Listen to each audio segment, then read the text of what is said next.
กับสบายดีสวัสดีพ่อแม่พี่น้องทุกคนเด้อยินดีต้อนรับเข้าสู่สองบาสู่คนดีพี่น้องอันนี้เราสิถ่ายบรรยากาศตอนเช้าเนาะวันนี้เช้าวันที่15เดือน6ปี2025พี่น้องมาอัปเดตสถานการณ์น้ำท่วมต่อเด้อพี่น้องตอนนี้เรากำลังตื่นน้ำยังซ้ำเก่าลงโนเวขึ้นมันเปื้อนนะน้ำสิบกฟ้ามันชูเด้อน้ำลงแล้วป่ะแม่บกเป็นเท่าไหร่แต่น้ำลงแล้วพี่น้อง ดีใจดีตื่นเช้ามาน้ำลดลงแล้วมันขึ้นนี่มันขึ้นหอดใจขนอนแต่หัวค่ำมันขึ้นนี่ขึ้นหัวขึ้นหอดพุ่นบ่แสดงว่าขึ้นน้อยหนึ่งฮักกระบกน้อยหนึ่งสั่นจนกินแค่อันนี้จนน้ำสิได้เขาหอมนะอย่างน้อยหนึ่งสิได้เขา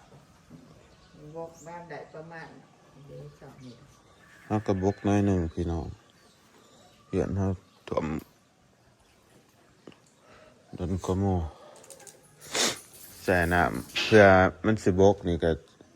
มีอยู่เป็นมือ2 มือเพื่อได้พี่น้องก็สิบกวิดแต่ว่ามือนี่มันสิบบกวิดบ่สิได้ตุจ้ะเนาะเส้นน้อยหนึ่งกันบ่ได้ย่อขึ้นเนาะยามั้ยมันย่อเสร็จตกขันย่อเสร็จต้องทำอิฐนะได้มันหนักแค่ย่อขึ้นบ่ได้ไฟกระดับแต่คืนนี่พี่น้องเดี๋ยวมาเบิ่งอันตู้เฮากันสิ่งของที่เสียหายกันน่าจะมีแต่ตู้บ่สุกเห็นแล้วพี่น้องตู้เสื้อผ้าตัวนี้เนาะเพราะว่ามันอันนั้นพี่น้องมันย่อขึ้นบ่ได้มันใหญ่บ่ได้ล้างที่บัดนี่ล้างห้องแล้วบัดนี้จักหน่อยพี่น้องเอ้ยคันน้ำบกแล้วก็ยังเหลืออีกแล้วบัดนี้ตอนน้ำบกมันจะมีขี้ตมเด้อพี่น้องขี้ตมมันสิติดตามตามเพื่อนตามยังตามห้องนี่แหละเฮาก็ต้องล้างพี่น้องเลยลำบากอีกเทื่อนึงแล้วก็ยังอีกขั้นตอนนึงขนของลงอีกซึ่งเฮาก็ต้องขนของมาอยู่ข้างลุ่มคือเก่าพี่น้อง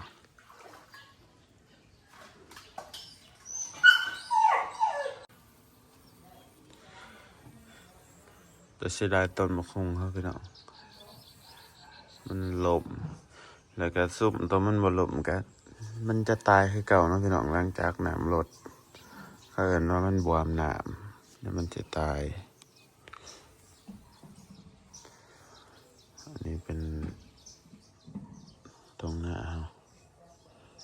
นี่น้ำไหลเอาขึ้นแล้วดิ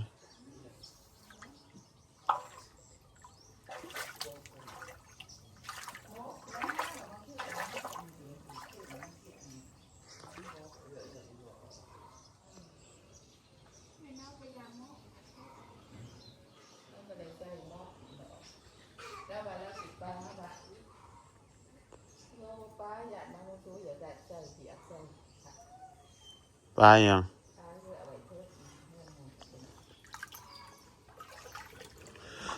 ล้างเหี้ยน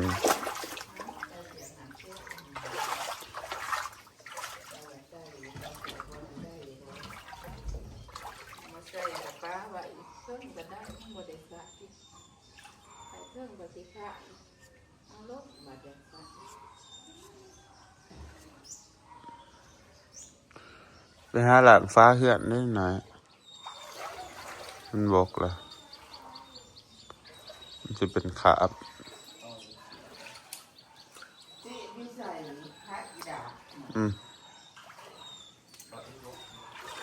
บกมันบ่ได้ออกเด้อมันเป็นขาติดนั่นห้องเด้ออะไรเด้อ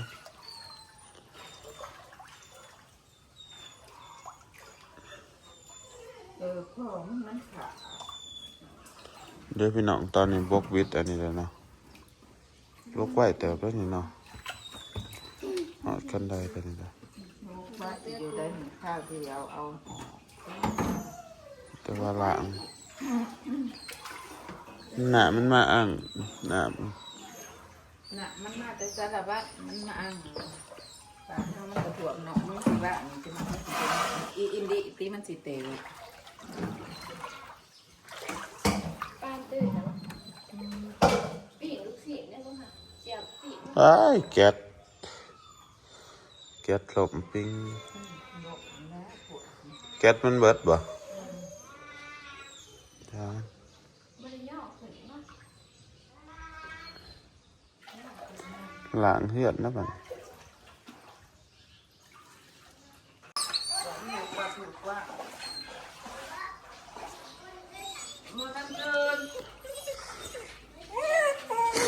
นั่งถ่ายอยู่นี่แหละ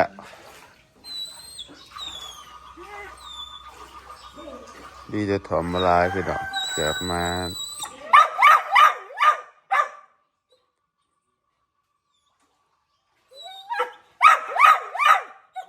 อย่าห้ามันอยากไล่เบิ้งอย่าห้านั่งถ้าหน้ามันถ่วมให้จะได้สั่นไม่มีวันไปดอกแล้วเบิ่งข้างในของบาซุปพี่น้องโอ้ยอันนี้คือตู้ห้องนี่ห้องสิมันละมันน้องสุดโอ้ยตกใจเพราะว่าอันห้องโบราณตอนนี้นี่มันอันนี้ได้พี่น้องโอ้ยติดแล้วบัดนี้ ตู้กระเทียมแล้วพี่น้อง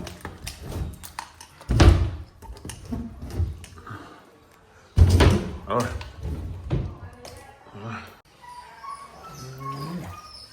แต่ขี้ตมพี่น้องให้หน่อยเอามาหลากมันได้เลยมันหลากปุ๊บมันขี้ตมติดแน่นอนโอ้ยเสียดายตู้เลยพวกวัดอะไรเนี่ยแต่ว่าถ้าเนี่ยยังขับมันพวกกว่าดูเอ้าถ่ายคลิปมาได้ละพวกมันอยู่บนลุ่มแค่นี้เพื่อนตัวถอมอยู่บ่ถอมหอดอยู่บ่มันตัวถอมครับแล้วเพื่อนห้ามคนเดียวโอ้ยผมไม่ทำ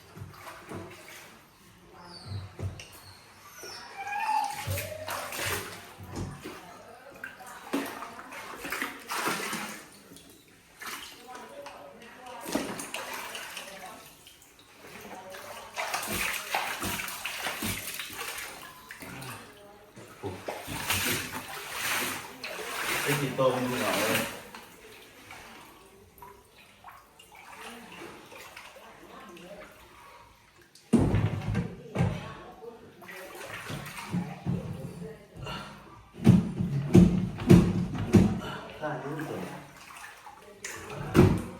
ข้าวปลากระตู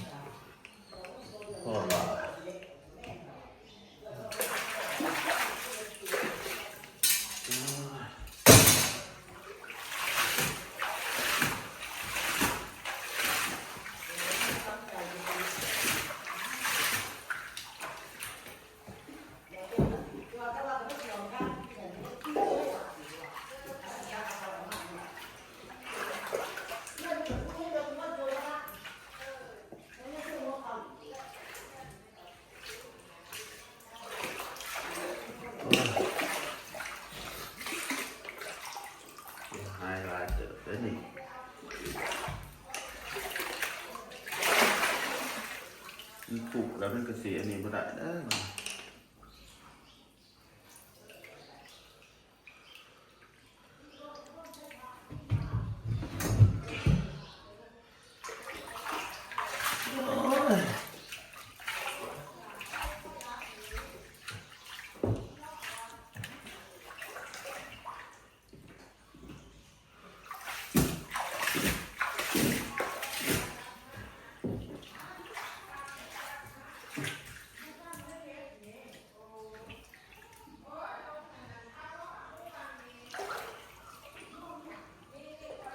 ตะโกกุลงมาหนึ่ง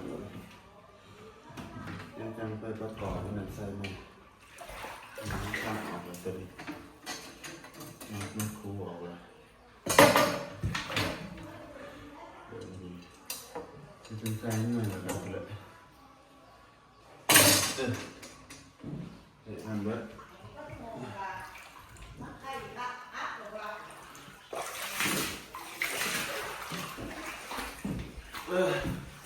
หลังก็ดีเก็บไว้ที่นอนขึ้นมาแล้วนุ่มบกเองเขาจังหลังช่วงนี้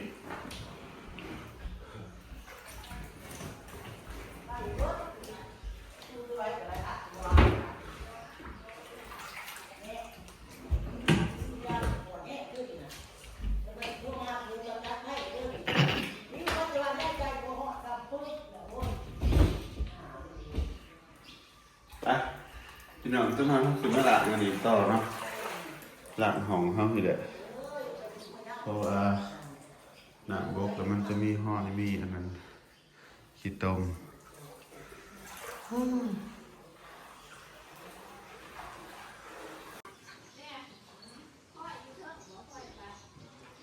เอาไปหล่อบนในเขตหมู่บ้านกันนะพี่น้อง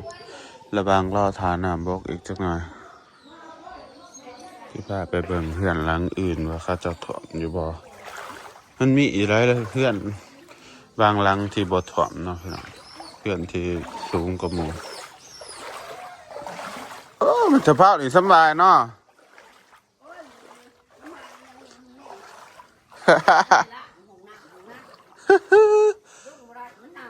กระล่างเพิ่นมาหาแต่ล่างทำเสียอันนี้เพื่อน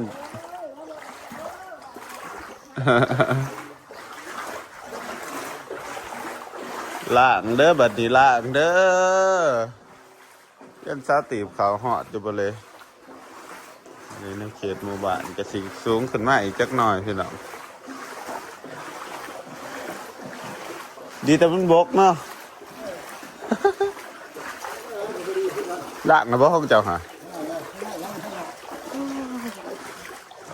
ไหวเว้ยแต่ว่าทางนี้บ่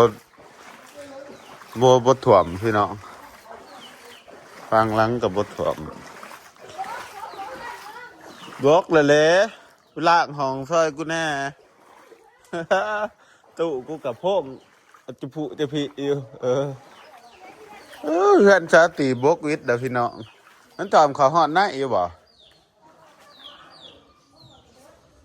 นี่นะใช่อยู่นอกหลังเลยเอาละเพื่อนนี่ติด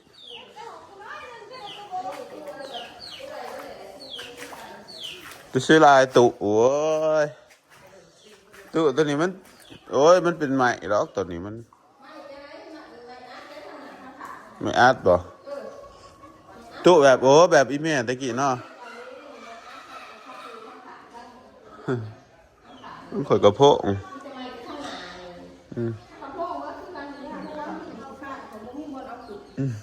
ข่อยยังบ่จักสิเอา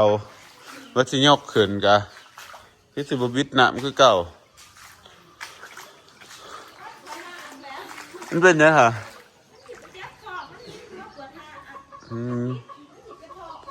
มันถอกทองบ่จักซิวเกินหลังนันวิทย์เดี๋ยวนั้นเนาะหลังแคมเซ่เนาะของข่อยตียังจมบาดาลอยู่พี่น้องของเฮายังเคิงหลังของหลังแถวนี่แบบหอดบ่ถ่วม เลื่อนพญายเผานี่คากะลีเราสูงกันหมู่มีเงินและเศษเทือนหลังสูงพูดขึ้นสูง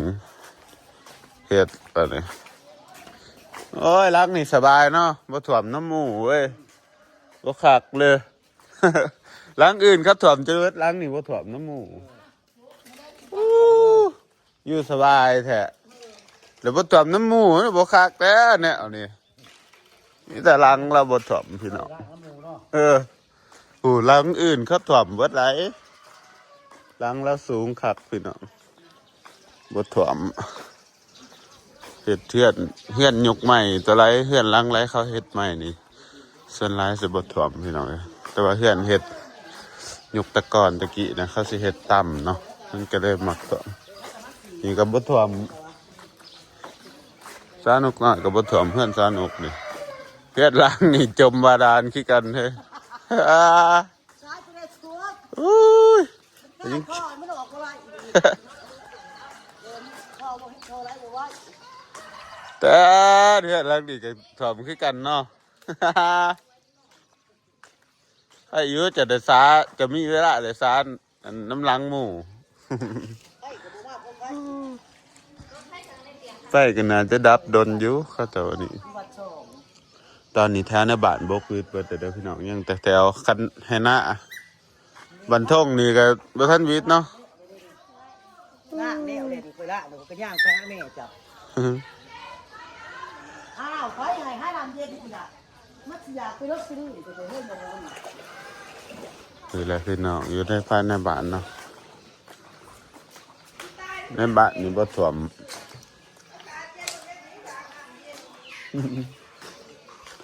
ไฟดับกระดินไฟดับผู้ใดก็เฮือนขึ้นสูงนี่มันบ่ถ่วมพี่น้องผู้ใดเฮือนต่ำคือเฮือนบ่สูงนี่ติดธงแน่นี่ก็ถ่วมเนาะที่หลังนี่ก็ถ่วมเรียบร้อยกำลังบกโอ้ยพี่น้องเดี๋ยวบ่สุขสิพาไปเบิ่งน้ำเซโดนเนาะระดับน้ำเซโดนตอนนี้ก็น่าจะบกลงแล้วเพราะว่าน้ำที่มาถ่วมบ้านบาสุกนี่ส่วนร้ายมันมาแต่น้ำเสโดนเนาะพี่น้องมันก็เลยแบบว่าขน้ำเสโดนบกน้ำอยู่เพื่อนกับบกเนาะมันถ่วมน้ำเสโดนมันเป็นไรเมื่อนี้เขาจะขามเพื่อปกติเด้อพี่น้องขามเพื่อได้อยู่ทางฝั่งนะขามก็น่าจะบกโอ้สาน้องวะ ทางนี้สาน้องพี่น้อง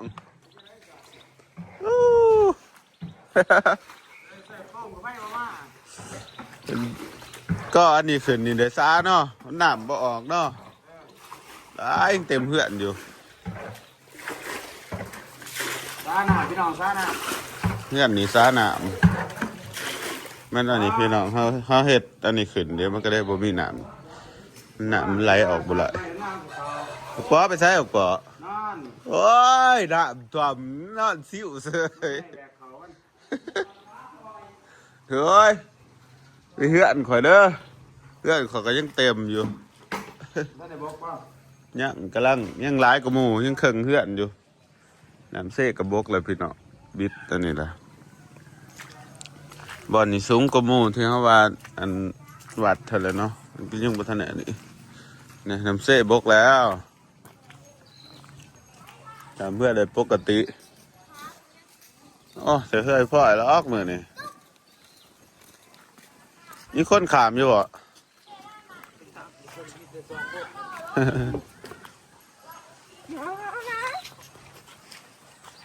อันนี้จุดนี้เขาจะเอาง้อเอาควายมาไหวพี่น้องผู้ใดเอาง้อควายขึ้นภูเขาเนาะเขาจะเอามาไหวเดินวัดเพราะว่าเดินวัดมันสูงกว่าหมู่เนาะจุดนี้บาสุกก็เอารถมอเตอร์ไซค์ไปไหวญี่ปุ่นละพี่น้องขึ้นไหวเถิงนี่กันน้องปอไปพี่น้องสำหรับคลิปนี้ครับก็จะได้เบิดเพียงสมีเด้อโอ้ผมจะเป็นมันทางนกอยากไปตัดผมแห้งแล้วพี่น้องเพราะว่าหน้าผมผมยาวเนี่ยแต่ผมมีเวลาไปตัดไปเจอกันใหม่คลิปหน้าเนาะเดี๋ยวพอสุกกับมือเตรียมมาหาหลังเพื่อนต่ออะไรมือนี่ที่ยาวเบิดมือแล้วพี่น้องเจอกันใหม่คลิปหน้าฝากกดไลค์กดติดตามเป็นกำลังใจส่งมาสุกกันเลยพี่น้องบ๊ายบาย